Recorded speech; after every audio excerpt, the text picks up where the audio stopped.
ചില കഥകൾ വലിയ ശബ്ദത്തിൽ പറയാനാകില്ല, പക്ഷേ അതിൻ്റെ തീവ്രത കൊണ്ട് ലോകം മാറിയേക്കാം. ഇസ്ലാമിക ചരിത്രത്തിൽ അത്തരം ഒരു ചരിത്രമാണ് അബ്ദുല്ലാഹി ഇബ്നു ഉമ്മി മഖ്തൂമിൻ്റേത്. കാഴ്ചയില്ലാത്തവൻ, ജനിച്ചതിൽ വൈകല്യമുള്ള ഒരുവൻ.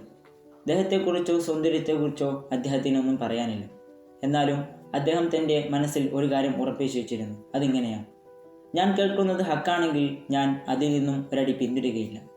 ഇസ്ലാമിക ആശയാദർശങ്ങൾ ഇജാസിയൻ മേഖലയിൽ പ്രചരിച്ചു കൊണ്ടിരിക്കുന്ന കാലത്ത് നബി സല്ലല്ലാഹു അലൈഹി വസല്ലമ തങ്ങൾ വലിയ ഉന്നതരുമായി ചർച്ചയിൽ ഏർപ്പെട്ടിരിക്കുകയാണ്. അന്നേരം അബ്ദുല്ലാഹി ഇബ്നു ഉമ്മി മഖ്തൂം റളിയല്ലാഹു അൻഹു നബി സല്ലല്ലാഹു അലൈഹി വസല്ലമ തങ്ങളെ സമീപിക്കുകയുണ്ടായി. അദ്ദേഹത്തിന് കാഴ്ച ഉണ്ടായിരുന്നില്ല. അദ്ദേഹത്തിൻ്റെ ഹൃദയം മുഴുവൻ സത്യത്താൽ നിറഞ്ഞതായിരുന്നു. അദ്ദേഹം നബി സല്ലല്ലാഹു അലൈഹി വസല്ലമ തങ്ങളോട് ഇങ്ങനെ ചോദിക്കുകയുണ്ടായി: എനിക്ക് അറിയാവുന്ന ഒരു വഴിയേ ഉള്ളൂ, അതിലൂടെ അങ്ങേക്ക് എന്നെ നയിക്കാൻ കഴിയുന്നു. വളരെ വലിയ ചർച്ചയിലായിരുന്ന നബി സല്ലല്ലാഹു അലൈഹി വസല്ലമ തങ്ങൾക്ക് ആ അന്ധനായ മനുഷ്യനെ ശ്രദ്ധിക്കാൻ കഴിഞ്ഞില്ല. നബി സല്ലല്ലാഹു അലൈഹി വസല്ലമ തങ്ങൾ തൻ്റെ മുഖം തിരിച്ചു കളഞ്ഞു.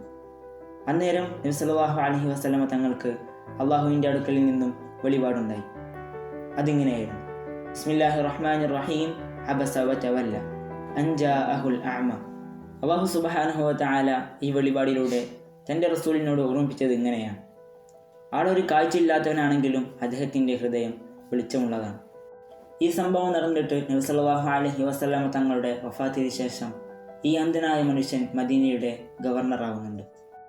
യുദ്ധം നടക്കുന്ന കാലഘട്ടത്തിൽ അദ്ദേഹം വളരെ ആത്മവിശ്വാസത്തോടെ എങ്ങനെ പറയുന്നുണ്ട്: ഞാൻ ഒരു അന്ധനായേക്കാം, പക്ഷേ എൻ്റെ ദൃഢനിശ്ചയം വളരെ വ്യക്തമാണ്.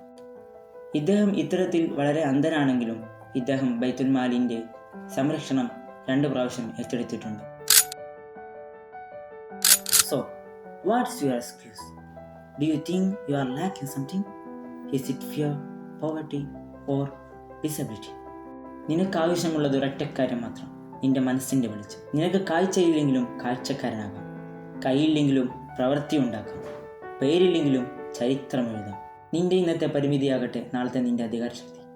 മറ്റുള്ളവർ നിന്നെ നോക്കിക്കരുതും നീ പിന്നെയാണെന്ന്. പക്ഷേ നിന്റെ ഉള്ളിൽ ഒരു അബ്ദുല്ലാഹി ഇബ്നു ഉമ്മി മഖ്തൂം റളിയല്ലാഹു അൻഹുവിനെ പോലെയുള്ള നിന്നെ തന്നെ തിരുത്തുന്ന നിന്റെ ശക്തി ഉണ്ടാകണം. കാഴ്ചയില്ലെങ്കിലും ദിശയുണ്ടാകണം, കൈവശമില്ലെങ്കിലും കരുത്തുണ്ടാകണം. കുറവുകളല്ല, പ്രതിജ്ഞതകൾ നിന്റെ കഥ എഴുതും. ഒരു ദിവസം നിന്റെ കഥ പറയപ്പെടും. ആളുകൾ പരസ്പരം ചോദിക്കും: ഇവനാണോ ആ കുറവുകളോട് തോറ്റില്ലെന്ന് പറഞ്ഞവൻ?